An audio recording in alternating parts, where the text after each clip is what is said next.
I'm not a professional logo designer, but I've made logos before and I'm pretty comfortable in Illustrator. Today I want to try something interesting. I'll sketch a logo idea first, attempt to create it manually in Illustrator, and then let an AI logo maker take a shot at the same sketch. Will the AI do a better job than me? Is this the end of my career as a designer? Well, let's find out.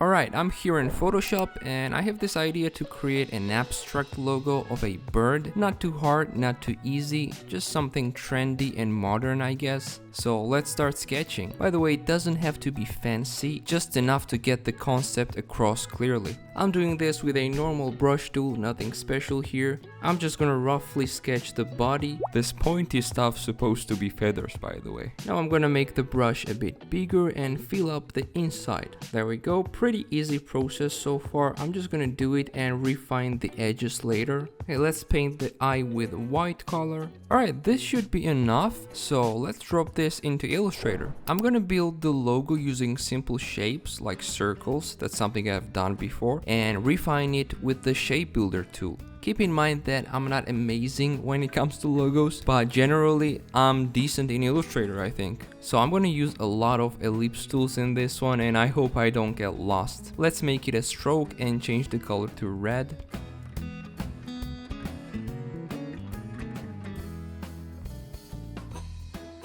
Okay, this is already too much. I'm not that great when it comes to doing this, but I think it's gonna be fine. Let's place one for the head. I'm curious what I'm gonna do with the wings. The wings are the hardest part, I think. I know it sounds weird, but wings scare me right now. Alright, let's just duplicate the biggest one for the wing. Okay, I'm kinda lost, but yeah, I'm lost. What can I say? Or maybe do that. Okay, I think this is the right way. One more feather, just like that. I think we placed all the circles we need to create this logo, but I'm kind of scared to use the shape builder tool, honestly. So I'm gonna do it slowly, not to ruin everything. Okay, let's remove this part right here. I think wing is gonna be fine. Now let's remove this part. Okay, let's remove that. Okay, I think we're going pretty normal. Yeah, I kind of see the shape already and it's gonna be pretty cool, I think. Okay, let's change the stroke to feel. Alright, this isn't too bad. I tried to do it quickly, so definitely not perfect, I understand that. And it's essentially just a trace of a sketch. It lacks originality, but for around 1 hour of work, I think it's pretty solid. Now I'll take the same sketch and run it through Logo Diffusion. Let's see how the AI approaches this idea. So let's click image to image workspace and I'm just gonna upload the sketch. In the styles, let's choose Pictorial for this one because I want it to be minimalist. Let's do organic, full body, minimalist and modern.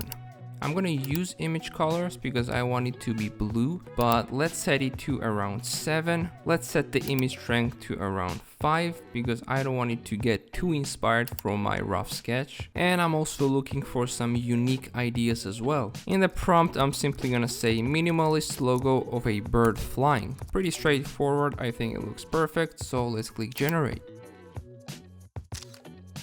Yeah, there we go, this is cool. So it made more unique version of our sketch. It followed the main shape, but adjusted the details to make it more accurate. For example, this cut that separates head and the wing is really smart. It makes the bird a lot more readable, where in my version, it's just merged together. Pretty interesting versions for sure. Since it took only 1 minute, let me try to make few more interesting versions and finally compare them to my logo and talk about what I think. So I think this one is my favorite, so I'll set it as an input image and try to generate a version with different colors. This is one color logo, so I want to see a new version with maybe 2 or 3 colors. I'm gonna increase image strength to around 8 and turn off use image colors. In the colors, let's make primary color to be dark blue, let's make secondary to be green and background beige. It's looking pretty good, so let's click generate.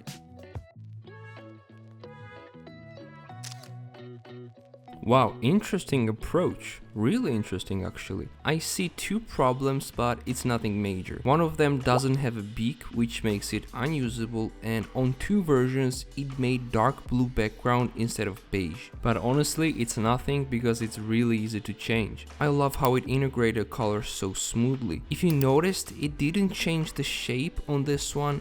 That's because I set the image strength to 8 because I really like the blue result. If you want to give it more freedom, you can decrease the image strength and you'll get new variations. Alright, I'm gonna create one more version, and this time let's make it detailed. So in the styles, I'm gonna choose Mascot. In style setting, let's keep it detailed. I'm gonna choose full body, and let's choose side view. I'm gonna change colors a bit. I'm gonna set light gray as a thick outline. Let's make gray background and click generate.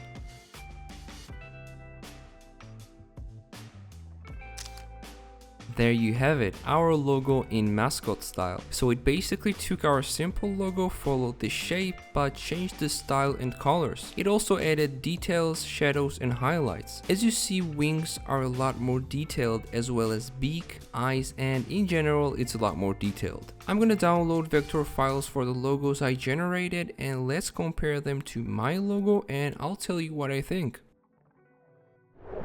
And here is the final result side by side. My manually created logo took me around 1 hour, and it's basically a traced version of the original sketch. Not bad, but nothing special either. The AI, however, went in a much more original direction. I generated multiple variations, and I'm pretty impressed with how it created so many unique options in just a blink of an eye. Logo Diffusion is fantastic for ideation, exploration, and will definitely save you a lot of time, but it might not always produce perfect results, and sometimes you'll still need manual adjustments depending on your specific needs. Yes, it's great for creating professional vector logos, quickly visualizing concepts and generating all sorts of brand assets, but will it replace me? No. Instead, it helps me generate ideas instantly, leaving me plenty of time to focus on creative and enjoyable tasks rather than the tedious part of design that I frankly